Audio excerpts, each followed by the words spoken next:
अस्सलाम वालेकुम व्यूअर्स, आज हम बना रहे हैं व्हाइट कढ़ाई। उसके लिए चाहिए हमें चिकन, लहसुन अदरक का पेस्ट, कुटी हुई मिर्च, नमक, दखनी मिर्च, जीरा, काली मिर्च, दही, क्रीम, हरा धनिया, हरी मिर्च, हरी मिर्चों का पेस्ट। गाइस मैंने सबसे पहले ऑयल के अंदर चिकन को डालकर फ्राई कर लिया है। लहसुन अदरक डालकर थोड़ी सी देर भूनेंगे हम इसको और फिर हरी मिर्चों का पेस्ट डालकर इसको थोड़ी देर चलाकर दम पर रख देंगे।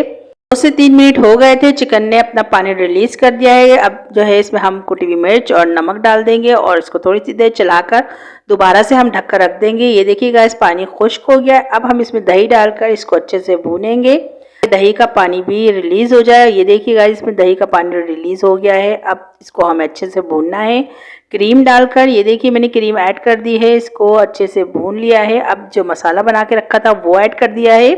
इसकी फुल वीडियो मेरे चैनल पे है, आप लोग देख सकते हैं।